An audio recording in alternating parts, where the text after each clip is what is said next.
Hola criminautas, soy Silvia Batista y es hora de desenredar el hilo del crimen.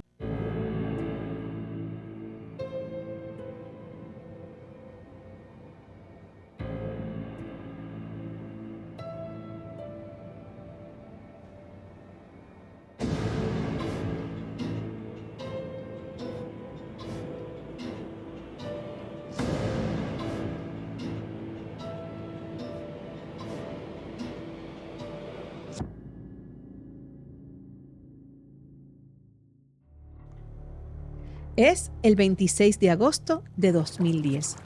Hace calor, mucho calor, y Sara sale de su casa para reunirse con su prima Sabrina e ir juntas a la playa. Es un día perfecto para estar sobre la arena y bajo el sol. Las primas vivían en Avetrana, en el sur de Italia. De hecho, vivían cerca una de la otra. Así que la madre de Sara vio con buenos ojos el plan. Sin embargo, Sara nunca llegó al punto de encuentro y nunca regresó. Sara Etzkassi. Vamos a los hechos. Son las 2 de la tarde y como ya sabemos, Sara tiene planes de ir a la playa con Sabrina, su prima, y Mariangela Spagnoletti, amiga de Sabrina, para tomar el sol, nadar un rato y regresar a casa. Sara iba con pantalones cortos, camisa de tirantes y su iPod, aquel aparato donde guardábamos la música porque aún no se guardaba en los teléfonos móviles, en los celulares. No había nadie por la calle, hacía demasiado calor y las calles estaban vacías. Avetrana es un pueblo costero de unos 7.200 habitantes y como todo pueblo pequeño suceden dos cosas. Cada cual está en lo suyo y todos saben lo de los demás. Cerca de 15 minutos era el tiempo que le tomaba a Sara llegar a casa de su prima. Un recorrido corto y en este caso sin testigos. Como ya les mencioné, Sara nunca llegó a su destino y supuestamente nadie vio nada. Y las horas pasaron y Conchita supo que algo no andaba bien. Sara no había llegado a casa. ¿Quién era Sara? Sara nació el 4 de abril de 1995 en Busto, Arsizio, un municipio con cerca de 85.000 habitantes al norte de Italia, y el cual es clasificado como un centro moderno, industrial y comercial. No olvidemos este adjetivo, moderno.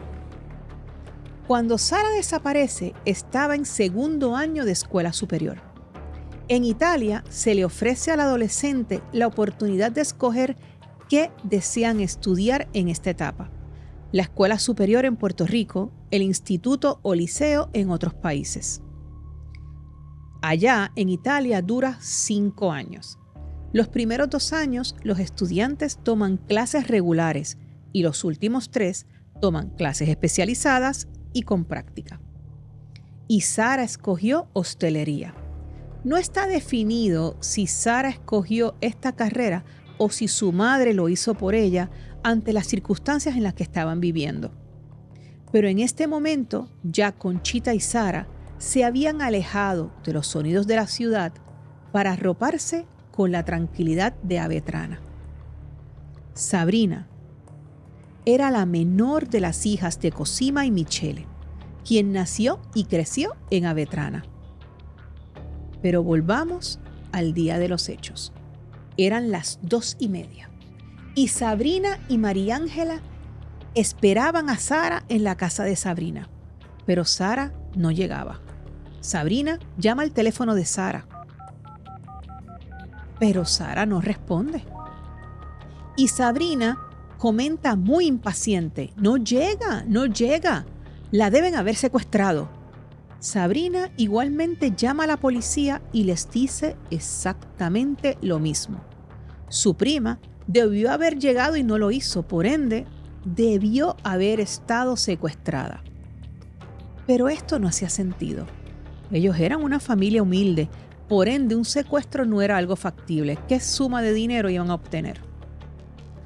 Sara fue retratada por los medios como una adolescente un tanto problemática, que frecuentaba las redes con chicos mucho mayores que ella y que soñaba con planificar su desaparición para poder hacerse famosa y escapar del pequeño pueblo donde le había tocado irse a vivir y en donde se aburría y se sentía oprimida por una madre con la que discutía con frecuencia.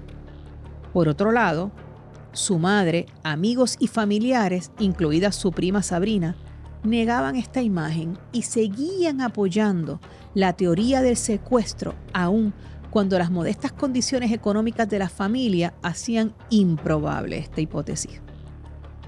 Sabrina y Sara, además de primas, eran como hermanas, mejores amigas, a pesar de la diferencia de edad, puesto que Sara tan solo tenía 15 años, mientras que Sabrina tenía 22.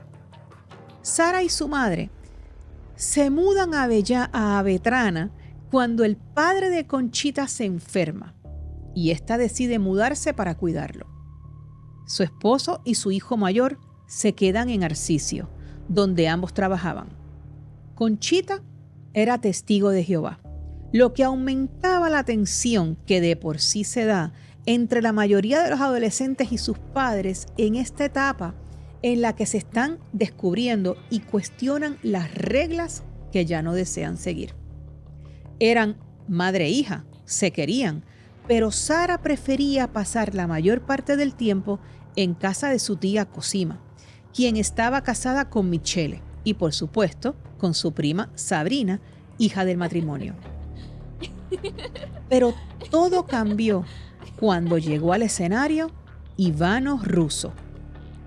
Ivano era un muchacho cocinero, no necesariamente muy atractivo, pero con carisma. Ivano tenía 26 años en el momento de los hechos y Sabrina se enamoró.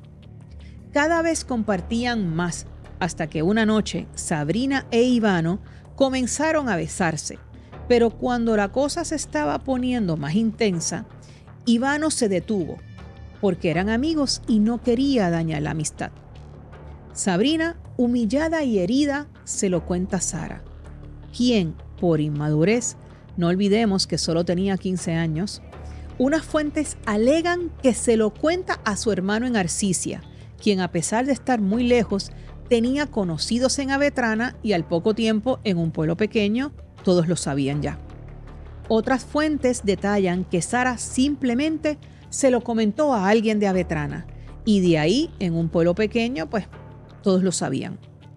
Sabrina se siente más humillada aún y le recrimina a Sara frente a varias amistades.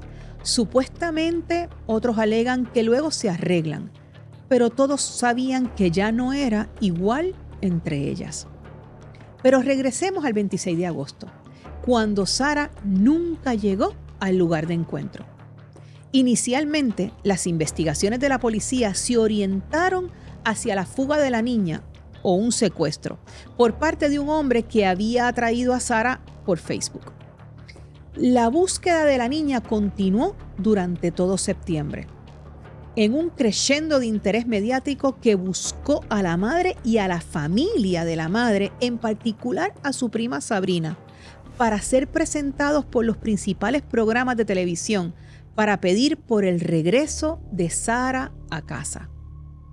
Abetrana y sus habitantes, un pueblo pequeño, se encontraba ahora en el ojo público. Mientras tanto, el 17 de septiembre de 2010, su abuelo materno, Cosimo Serrano, de 89 años, falleció. El 29 de septiembre de 2010 se da el primer giro en el caso. Michele Miseri, tío de Sara, papá de Sabrina y esposo de Cosima, denuncia haber encontrado el teléfono de Sara enterrado en su huerto. Dice que lo encontró casualmente mientras trabajaba, ya que era campesino. Esto despierta sospechas en los investigadores, quienes comienzan a centrar su atención en la familia Misery. Después de otra semana de investigación, el 6 de octubre, al final de un interrogatorio que duró aproximadamente 9 horas, Michele Misery confiesa a la policía haber asesinado a Sarah y ocultado su cuerpo en un pozo que estaba ubicado en su propiedad. Según su versión inicial, la estranguló durante un ataque de ira tras intentar abusar de ella. Esa misma noche, las autoridades encuentran el cuerpo de Sarah en el pozo señalado por Michele. Esa noche, Conchita, la mamá de Sarah, había sido invitada por videollamada a un programa de televisión para hablar sobre la desaparición de su hija.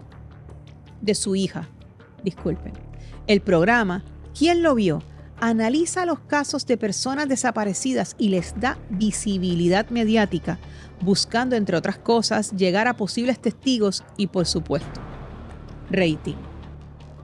El descubrimiento del cuerpo de Sarah le fue comunicado a Conchita, a los familiares que estaban junto a ella en la videollamada y al público en general en vivo, por televisión, a través del programa. Mientras tanto, Michele Misery, dado que la autopsia del cuerpo de Sarah reveló muerte por estrangulamiento, pero no se confirmó violencia sexual sobre su cadáver, se retractó de su confesión inicial, declarando que no había abusado de ella, y acusa a su hija, Sabrina Misery, de haber sido la autora del asesinato. Michele afirma que Sabrina y Sarah discutieron en casa, lo que llevó a Sabrina a estrangular a su prima con una cuerda. Sabrina es detenida bajo la sospecha de ser la autora del asesinato. Michele sostiene que solo ayudó a ocultar el cuerpo tras el crimen.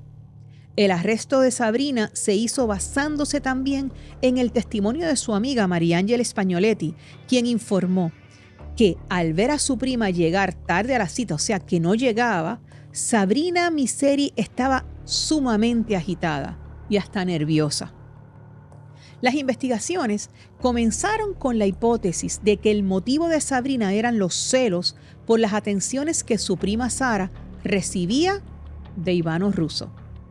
Durante el juicio, los testigos confirmaron que Sabrina había discutido con Sarah porque su prima estaba mostrando públicamente su deseo de abrazos de Ivano. Necesitaba la atención de Ivano, lo cual Ivano atribuía al deseo de Sarah de una figura de referencia masculina, debido a la ausencia de su padre y de su hermano mayor. Y temía que esto pudiera alimentar los chismes en el pueblo. Por lo tanto, la fiscalía sostuvo que no solo eran celos, sino pánico por quedar doblemente mal ante todo el mundo. Primero Ivano la rechaza, el pueblo se entera y ahora es Sarah quien tiene la atención de él. Las autoridades entrevistaron a Ivano para ver si les podía aclarar la realidad de la relación entre los tres. Sin embargo, Ivano, posiblemente por miedo a verse implicado con una niña de tan solo 15 años cuando él tenía 26, niega toda relación con Sarah, implicando que prácticamente no la conocía. Luego confirmaría la tensión entre la relación de las primas y con el tiempo sería acusado de proveer información falsa por haber negado su relación con Sarah. Así los eventos, el cargo contra Sabrina es de asesinato y posteriormente, el 26 de mayo de 2011, Cosima Serrano, madre de Sabrina, también fue detenida, acusada de complicidad en asesinato y secuestro. Una de las principales pruebas contra las dos mujeres fue el testimonio del florista de Avetrana, Giovanni Bucolieri. Bucolieri dijo inicialmente que el 26 de agosto de 2010, entre aproximadamente las 2 de la tarde y las 2:30, vio a las dos mujeres jalando a Sarah y obligándola a subir al auto. Y aunque luego declaró que no estaba tan seguro de que realmente eso es lo que vio o que hubiera sucedido. Incluso llegó a decir que tal vez lo había soñado. Su retracción de los hechos se percibió como posiblemente miedo a repercusiones o a ser llamado, como decimos en Puerto Rico, chota, o sea, un soplón, un delator. A pesar de ello, los jueces de primera y segunda instancia consideraron sus palabras confiables y compatibles con la reconstrucción de los hechos. Las investigaciones preliminares concluyeron el 1 de julio de 2011 con la acusación de 15 personas por delitos que iban desde complicidad en asesinato hasta supresión de cadáver, secuestro, robo, falsas declaraciones, supresión de documentos y obstrucción de la justicia. O sea, Italia condenó a medio mundo. El 21 de febrero de 2017, la Corte Suprema confirmó las condenas a cadena perpetua para Sabrina Misseri y Cosima Serrano y a 8 años para Michele Misseri por supresión de cadáver y manipulación de pruebas, a 4 años y 11 meses para Carmine Misseri, hermano de Michele, y a 1 año y 4 meses para el sobrino, hijo de Carmine. ¿Por qué? Por complicidad personal. Ellos aparentemente o supuestamente lo ayudaron a deshacerse del cadáver. En la exposición de motivos se expuso para dicha condena la fría planificación de una estrategia destinada, mediante un comportamiento inescrupuloso, a conseguir impunidad. Sabrina Misseri habría explotado a los medios de comunicación, o sea, había utilizado los medios de comunicación a su favor para desviar las investigaciones como una fuerza impulsora astuta y fría hacia pistas falsas. Cosima Serrano, la madre de Sabrina, fue sentenciada igualmente debido a que, siendo una adulta madura, en lugar de intervenir para calmar el conflicto entre Sabrina, de 22 años, y su prima, su sobrina, de 15 años por estrangulamiento, había estado directamente involucrada en el secuestro de su joven sobrina y posteriormente había participado materialmente en la fase de la comisión del crimen. Posteriormente, el cuerpo fue llevado al garaje de la casa. Se pudo comprobar mediante el análisis del teléfono celular de Cosima que ésta hizo una llamada desde allí, luego del crimen. El cuerpo fue desaparecido por Michele con la ayuda de su hermano y su sobrino, como anteriormente les detallé. Hoy día, Sabrina Misseri comparte celda con su madre Cosima. ¡Qué fuerte! El 11 de febrero del 2024, Michele Misseri salió de prisión más de 1 año antes, aprovechando unas reducciones que le hicieron a su sentencia. Misseri regresó a vivir en su casa ubicada en Vía de Leda, allí en Avetrana. Ha concedido varias entrevistas en las que se autodenomina como el único culpable del asesinato de Sara, luego de haber dado diferentes versiones. Sin embargo, se pudo comprobar en corte que esto no fue así. Asumo que estos comentarios los hará por algún sentimiento de culpa. La implicación de Sabrina Misseri en el asesinato de Sara Scassi fue el resultado de una combinación de pruebas circunstanciales, declaraciones contradictorias y testimonios clave durante la investigación. A continuación les explico cómo las autoridades llegaron a vincular a Sabrina con el crimen. La confesión inicial de Michele Misseri, en su primera confesión, valga la redundancia, admitió haber asesinado a Sara en un ataque de ira tras un intento fallido de abuso. Sin embargo, esta versión tenía inconsistencia.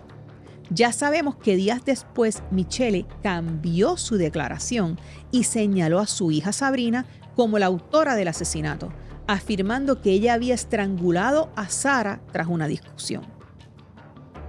En segunda instancia también tenemos los testimonios contradictorios de Sabrina, quien declaró que no había visto a Sara el día de su desaparición, pero otros testimonios como el de Ivano Russo, el joven por el que ambas tenían interés, revelaron tensiones previas entre las primas. Luego tenemos las inconsistencias en los tiempos, ya que Sabrina afirmó que Sara nunca llegó a su casa ese día. Sin embargo, las investigaciones y pruebas de ubicación sugirieron que Sara sí estuvo en la casa de los Miseri antes de desaparecer. También tenemos los mensajes y comportamientos sospechosos. Se analizaron los mensajes de texto entre Sabrina y Sara el día de la desaparición. Aunque aparentemente normales, las autoridades encontraron indicios de que Sabrina estaba intentando controlar las actividades de Sara. Además, durante las investigaciones, Sabrina mostró actitudes que los investigadores consideraban inusuales, como una excesiva exposición mediática y demasiados esfuerzos por desviar la atención hacia otros posibles sospechosos. La colaboración de Cosima Serrano, la madre de Sabrina, también fue implicada por Michele, y en las investigaciones se reforzó la teoría de que madre e hija trabajaron juntas para cometer el crimen. Ahora, en mi sección de Para Pensar, les comento que al principio hablamos de la modernidad de Arcicio en contraposición con el pueblo costero y pequeño de Abetrana. Posiblemente esto influenció en el comportamiento de Sara, quien había sido criada en un ambiente de ciudad, y también en la percepción de los jóvenes de Abetrana hacia ella.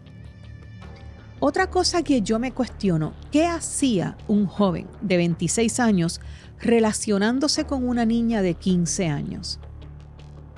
¿Hasta dónde, también me cuestiono, llegan los medios por el rating?